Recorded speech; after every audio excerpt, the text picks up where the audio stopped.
Balalığımız balacığım, balalığımız biz bala da olmadık, gelin de olmadık. Açlıkla, cenkle geçti. Kur işledim, köpek gibi.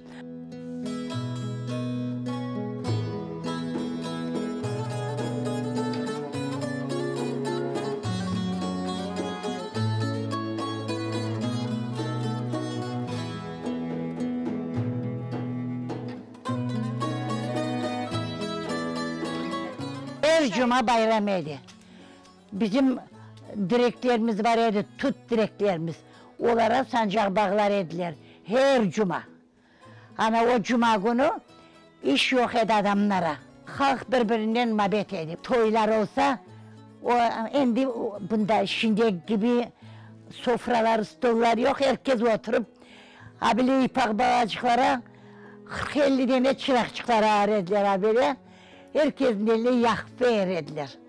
Ciğinler abile toplanıp halklar. Toya varsan da oynamazsan, yırlamasan o toy sayılmaz dedi. Ben benim sesim pek güzel, pek yırlar idi. Benim babam ustaydı, koyun ustasıydı.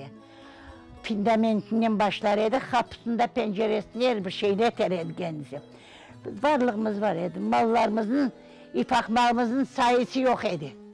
Onu bilmez idik kaç tane. Benim anam bu Kur'an dilinde bağlar okuturdu. Hem de partneriydi kendisi de. Güzel idi, biz güzel yaşardık babacığım.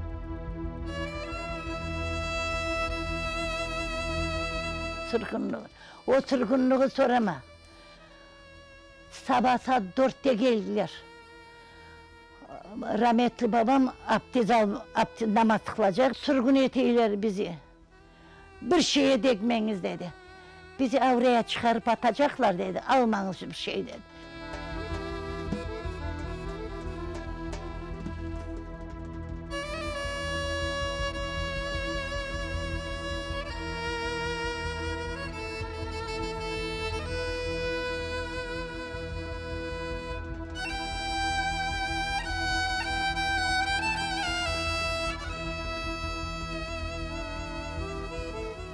Altı tane balam var idi, 50 tane torunum var. Gelinim pek yakış. Gelinlerim ne kadar kız da ondan güzel olmaz gelinlerim. Bağlarım da iktibar etti, gelinlerim de iktibar etti, torunlarım. Ana sen bayram günü gelsen de bunda görsen 100 can. O torunlar hepsi gelir. O 50 torunun hepsi bunda.